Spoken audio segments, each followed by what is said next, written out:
आपके कर्तव्यों को पूरा करने के लिए लगे हुए हैं, आपके सपने को पूरा करने के लिए लगे हुए हैं। और सबसे ज्यादा धन्यवाद आप भारत की बेटियों का देना चाहता हूं कि जो आगे चल करके आप इस विद्यालय का नाम, इस बांदा की धरती का नाम, इस बुंदेलखंड की धरती का नाम पूरे विश्व में रोशन करेंगे। तो प्यारे बच्चों, क्योंकि हमारा यह अभियान पिछले कानपुर की धरती से 2014 से बेटी बचाओ बेटी पढ़ाओ, बेटा और बेटी को शुभ संस्कारवान भी बनाओ, तो ये हमारा अभियान सिर्फ एक ही उद्देश्य को लेकर के चल रहा है कि हमें समाज में बदलाव लाना है। आप जिस दिन युवा, हमारी बेटियां ठान लेगी कि समाज को बदलना चाहिए, ऐसा कोई कृत्य, बलात्कार जैसी घटनाएं हमारे समाज में ना हो, तो उस दिन हमारे समाज में ऐसा कोई कृत्य नहीं होगा। सिर्फ आपको क्या करना पड़ेगा। तो प्यारे बच्चों, हमारा उद्देश्य, हमारी संस्थान का उद्देश्य, चूंकि आपके सामने 86 साल की मेरी माताजी बैठी हुई हैं, 1939 में पैदा हुई। बेटियों की शिक्षा उस समय दूर हुआ करती थी, बेटियां शिक्षा ग्रहण करने के लिए नहीं जाती थी। घर में ताने मिलते थे कि बेटी बड़े होगी क्या करेगी, इसको सिर्फ चौका और बर्तन करना है। उस समय इन्होंने संकल्प किया मैं पढ़ाई करूंगी। 1939 में पैदा हुई, संकल्प किया कि मैं पढ़ाई करूंगी। 10 किलोमीटर दूर विद्यालय हुआ करता था, नंगे पैर, पैरों में चप्पल नहीं, खेतों की पगडंडियां होते हुए उस रास्ते से 10 किलोमीटर दूर जाती थी। सिर्फ एक ही संकल्प था कि मैं बड़े होकर के शिक्षक बनूंगी। तो सबसे पहली ज्वाइनिंग उनकी उन्नाव बदरगाह चंद्रशेखर आजाद के गांव में हुई। उन्होंने जब देखा कि वहां पर बालिकाओं का अभाव था, 1975 ईस्वी में बालिका शिक्षा से दूर थी, तो उन्होंने गांव में जा करके लोगों को बताया कि नहीं, मैं भी पढ़ी हूं, मैं भी बेटी हूं, आप बेटियों को पढ़ाइए।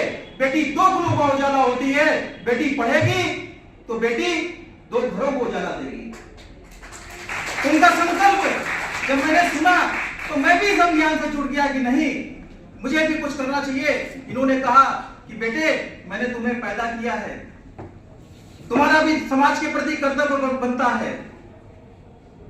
तो इन्होंने मुझको सीख थी, सिर्फ एक ही उद्देश्य, हमारी भारत की बेटियां झांसी की रानी लक्ष्मीबाई बने। क्या बने? रानी लक्ष्मीबाई बने। बुंदेलखंड की धरती को मैं सशक्त नमन करता हूं और आपके विद्यालय जीएससी कॉलेज को सशक्त नमन करता हूं कि ये हमारी बेटियां आज आने वाले समय में आईएएस, पीसीएस जैसे पदों में आसीन होकर के हमारे भारतवर्ष का नाम करेंगी। हमारे बेटे विवेकानंद जैसे बन करके हमारे भारतवर्ष का नाम करेंगे। हमारे बेटे नीरज चोपड़ा जैसे बन करके हमारा भारतवर्ष का नाम करेंगे। हमारे बेटे हमारे माननीय शिवराज प्रजापति जी जैसे एडिशनल एसपी बनकर अपना नाम करेंगे हमारे भारतवर्ष का। तो बेटा, ये विभूतियां आपके सामने बैठी हुई हैं। जिस दिन से हम कसम खा लेंगे, चरण चूम लेती है मंजिल अगर व्यक्ति अपनी हिम्मत न हारे। चरण चूम लेती है मंजिल अगर व्यक्ति अपनी हिम्मत ना हारे।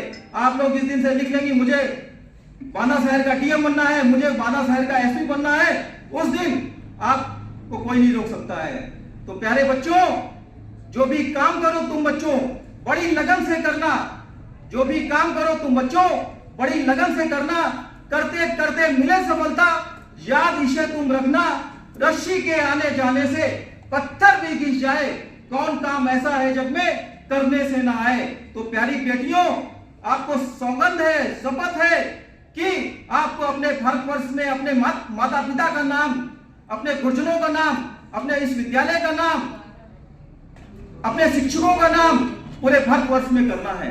तो बेटा, एक छोटी सी स्टोरी सुनाने के बाद मैं अपनी वाणी को विराम देता हूं। एक बेटी गोरखपुर की धरती से अपने सपने पूरे करने के लिए उत्तराखंड जा रही थी, तो रास्ते में कुछ लड़कों ने उसको फेंक दिया।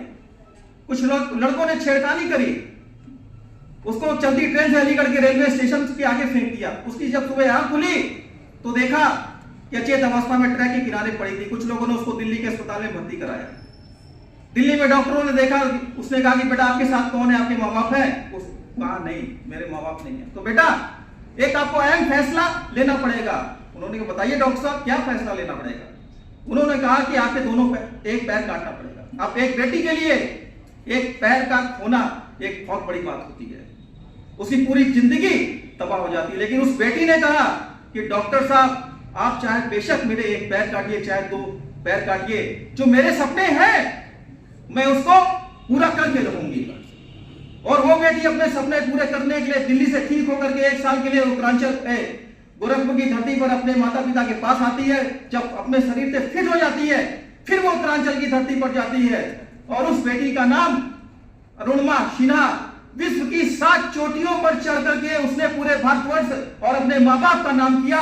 जब एक बेटी बिना पैरों के, एक पैर के ना होते हुए भी विश्व की 7 चोटियां चढ़ सकती है, तो हमारे बांदा की बेटियां IAS PCS पुलिस विभाग में ऑफिसर नहीं बन सकती है? बन सकती है, बोलिए बन सकती है।